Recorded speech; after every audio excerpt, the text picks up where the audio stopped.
excited about today's tour because the last time I visited Bangkok, well, it was over 20 years ago with my two young sons. And this would be the first time my husband has been in Thailand or in Bangkok. You know, we explored temples, rode tuk-tuks, and tried new foods.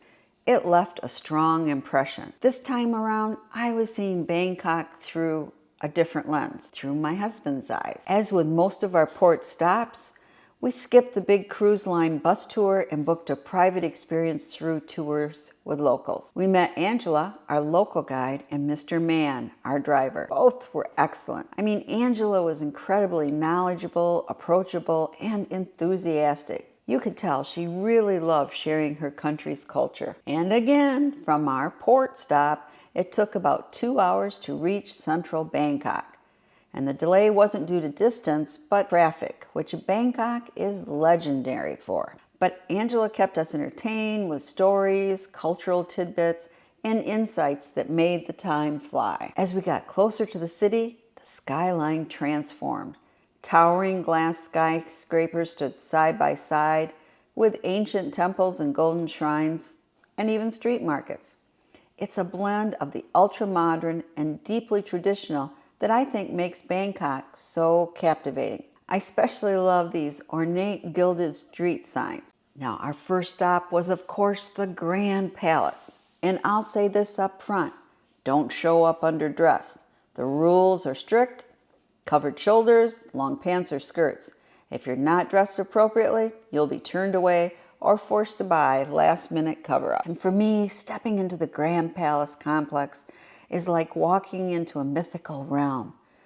The buildings shimmer with gold and mosaics, towering spires, curved rooftops, and statues of mythical creatures rise in every direction. Carefully pruned trees line the walkways. Every detail is deliberate, symbolic, and very, very ornate. This complex spans over 2.3 million square feet. So it's not just one palace, but a network of royal halls, temples, and government buildings. This was the official residence of all the kings of Siam and later Thailand from 1782 until 1925. Right now it's no longer a royal residence, but it is used for ceremonial occasions and state functions. So we made our way to the Temple of the Emerald Buddha, and that's Thailand's most sacred religious site. Just remember, you're gonna have to take off your shoes to visit the inside of the temple. And I did not take any pictures inside. They really don't want you doing that. They don't allow it. And I did not, out of respect of their tradition and belief. So after the palace, we hopped onto a tuk-tuk and had a short ride to Wat Pho. This temple complex is one of the oldest in Bangkok and covers over 20 acres.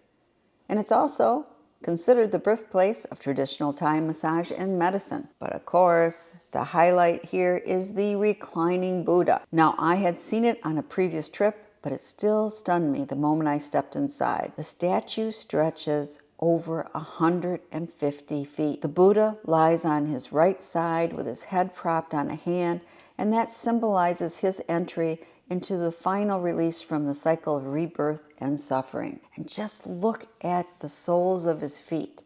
They're inlaid with mother of pearl. It's just beautiful. Wat Pho is more than just the reclining Buddha. The grounds are filled with smaller temples and serene courtyards. Okay, by now we were very hot, very sweaty, and ready for lunch. So Angela took us to an indoor air-conditioned food court that was marvelous and a welcome break from the heat.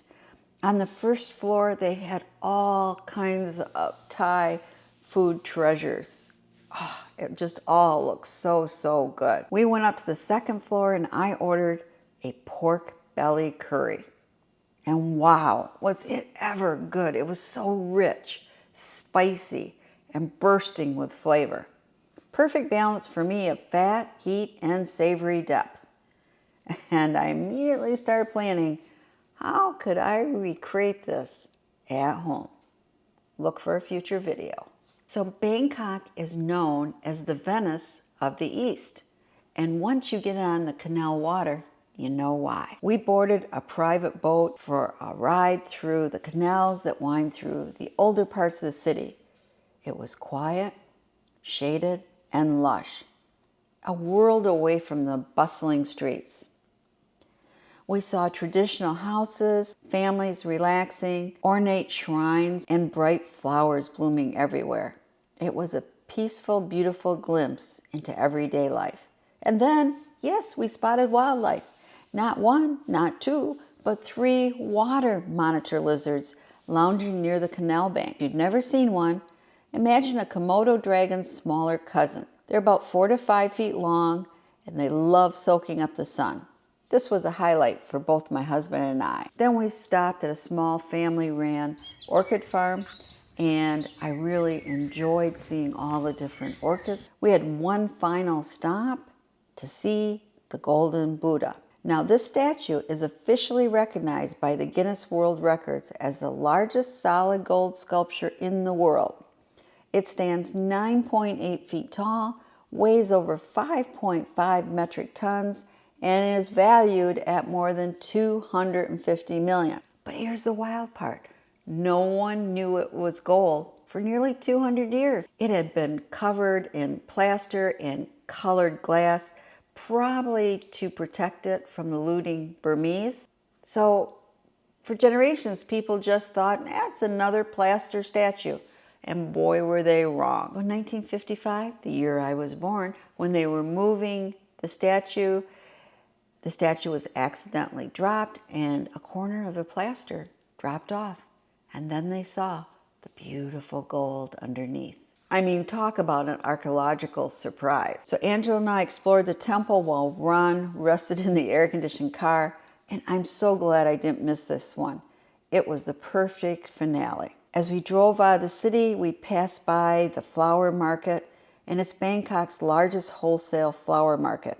Even from the car, you could see the explosion of color, lotuses, orchids, roses, every type of flower you can imagine spilling out of every stall. I would have loved to wander through it, but it was time to head back to the ship. We were exhausted and a little sunburned. Bangkok delivered everything I remembered and more, and it was made even more enjoyable because of Angela. She was a joy, so full of knowledge and spirit. Hey, Angela, if you watch this, miss ya. And now I can say my husband and I have experienced Bangkok together. But yes, I will return someday. Hopefully, not wait 20 years, because then I'd be almost 90 years old. Anyway, remember, adventure awaits.